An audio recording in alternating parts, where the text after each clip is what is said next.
Today, we're doing a Noob vs. Pro Investing in Index Funds edition. Let me know what you think about this format on today's Meet Kevin Noob vs. Pro report. So, index funds. The noob sits around and tells all their friends how great index funds are. They say things like, oh, the S&P has returned 7.9% over the last 30 or 40 years, and if you reinvest dividends, you can get up to 9% or maybe even a little bit more. The pro knows that and actually invests. See, a lot of people just sit around and they don't actually invest in index funds, even though this has been pounded to death. The noob then keeps talking about how great of a return the S&P 500 has had and therefore will have. The pro looks and says, the global economy might be adjusting to lower returns, but I think index funds could still be a good investment. Noobs preach Vanguard investing all day long. Pros transfer as much money as possible over to the Fidelity fee-free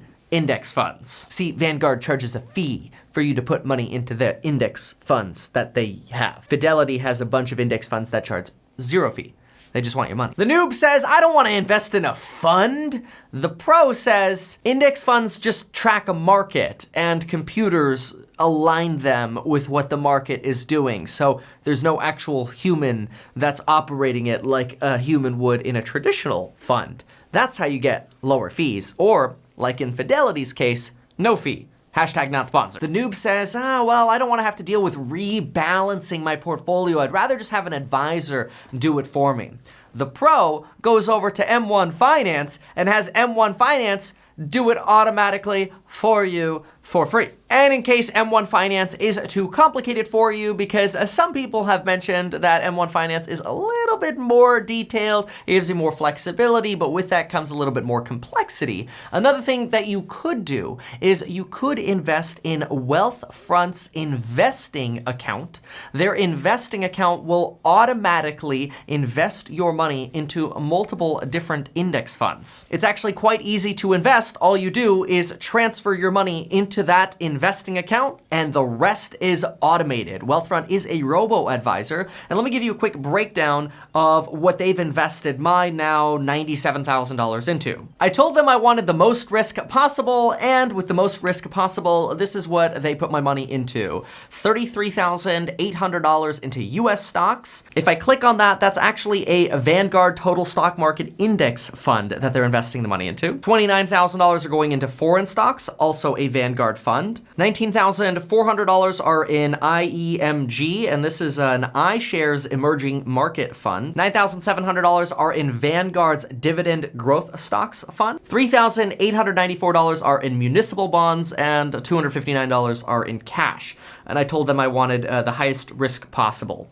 So they gave me a risk score of 10, and that's how they invested it. What's really cool is they deal with all of this crap automatically. I literally could just move the money into it and they play with it. They balance it all out, they do it all. Now, Wealthfront does have a fee, but here's what the pros do. See, Wealthfront will charge you 0.25% plus what the underlying funds charge you. So if Vanguard charges you, say, 0.03% to invest in the Vanguard Total Stock Market Index Fund, then you would pay 0.28%. That is Wealthfront's 0.25 and Vanguard's 0.03% fee. I personally invest most of my money into real estate, so I just didn't want to pay attention to which index funds I was investing in at all. If I did want to, I'd be over at Fidelity's fee-free one. But what I did over here at Wealthfront, and this is the pro move, also hashtag not sponsored, the pro move is only invest up to where you get your fee waived. The way you get your fee waived is you refer people to use Wealthfront. Basically, here's how it works. If you go down to the link in the description, you could use my Wealthfront referral link, and if you click it, your first $5,000 will be managed for free if you open an account and fund it. I also then get $5,000 managed for free. Now, I don't actually want you to use my link. Use somebody else's link down in the comments. I don't really care. You can use your friends, do whatever you want, because quite frankly, if I go over to see how many people that I've successfully invited, I have 357 successful invites, which means I get $1.7 million managed for free. I'm never gonna have that much money in index funds because, as you know, I'm a real estate investor. I make most of my money buying below market value real estate rather than paying market value in an index fund, but I do like to have some money in index funds. It's actually where I like to put my emergency fund. I just don't want to have to deal with it, so that's why I put it in Wealthfront. It's just really easy, and I automated sort of my deposits into this, like a pro. So this is where you could say the noob says, I don't have time to invest, and the pro says, literally just park your money in Wealthfront's investing account and refer your friends and family to use Wealthfront so you pay as little fees or next to no fees as possible. And there you go. Oh, also, quick note, I'll be at FinCon in DC next week. You can get a community pass for like $149 if you wanted to attend the event. Just go to finconexpo.com. You could also meet me in person in Austin, San Francisco, Miami, or Charlotte coming up, or heck, you could even meet me in Vegas right before the 10X Growth Conference 4. Also, if you're interested in the real estate investing course, the real estate agent course, or the 10X event that I'm holding, make sure to use coupon code 10X 2020 for 22% off. That does expire on the 10th of September, which is my dad's birthday. Now, another thing noobs like to say is they like to say, well, I don't have enough money to invest, so I'm just gonna think about investing later when I'm older. And they leave their money sitting around. Well, first of all, if you're going to leave your money sitting around, the pro knows at least have it sitting around in Wealthfront's cash savings account, which will yield you 2.32% on your savings, which is amazing for savings. I mean, it's like risk-free up to $1 million. And I know it kind of sounds like a sponsored video, but I swear this is not sponsored. Don't even use my link, I don't care. I'm just putting it there in case there's nobody else's link to use. You could use that so you could get your 5K. I wish it were sponsored. I really wish I made money off this. But anyway, the real pro says, it doesn't matter how much money I have, I'm going to start investing today. Because the more money I put into investments, no matter what the economy is doing, I will continue to put more and more money into investing. Because after all, once you get the investing bug, you want to put more money in rather than spend money on crap you don't need. The noob then says, oh, well, what if there's gonna be a recession in a year? And the pro says, bro, if you're under 40 years old, it honestly doesn't frickin' matter. You're not trying to retire in the next 2 years.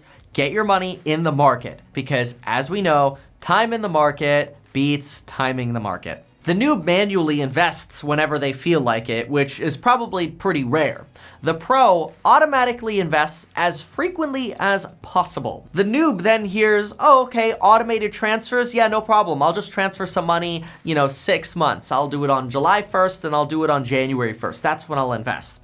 The pro goes, I don't want that sitting around in my accounts for that long to where I might be tempted to spend it. Because after all, Harvard tells us that $1 sitting around in your checking account is almost 100% likely to be spent.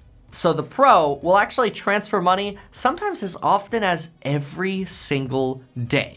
Imagine this, you open up your bank account and every single day you see minus $10, minus $100, whatever it is, and it goes into your investing account. That reminds you every single day you're an investor, no matter how much money you have. The noob says, stocks, index funds, that's risky.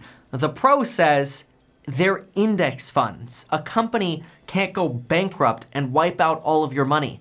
An entire index is tracking an entire market, whether that's foreign companies and foreign countries or the entire United States economy. If everything goes down, it's kind of like the ocean level going down. And you know what? There are waves in the ocean. Things go up and down, but that doesn't mean the ocean is going away anytime soon. Individual ships might sink, but the ocean doesn't go away. And index funds are the ocean. The noob says index funds are just for average returns. The pro says, yes, this is true, and this is why you should buy below market value real estate and get really good wedge deals and use the power of leveraged appreciation. Okay, maybe that's just me, because yes, index funds have done great. But if you buy wedge deals and you use safe leverage, you will very likely make a lot more money than you would investing in index funds. But you could do both, kind of like I do. The noob says, well, I want dividends. I want cash flow today, even though I have very little net worth. The pro says, wait until you have an actual net worth to start demanding cash flow. Because in the meantime, you're just going to get taxed at ordinary income taxes for your dividends, short-term capital gains, which is a lot more expensive for taxes, and you'll probably just end up spending your cash flow on stuff you don't need. The Noob says, well, actively managed funds have better returns. The Pro says, not true. Look up the statistics, especially Warren Buffett's challenge, which Warren Buffett ended up winning by betting that index funds would outperform managed funds over a set period of time. The Noob doesn't spend any money educating themselves. The Pro realizes spending a little bit of money on education can oftentimes 10x of the returns, especially if they're running a business or they're investing in, say, rental real estate, and they can write off their education against a property's income or against their business income because they're teaching themselves to be better in sales or better at investing. And the Pro always remembers that videos on YouTube are for entertainment purposes only, and you should always consult the proper professional. The Noob finishes watching YouTube videos and looks for the next clickbait video to click on. The Pro watches a YouTube video and digests afterwards and says, how can I implement this in my life today? Thanks so much for watching, and until next time.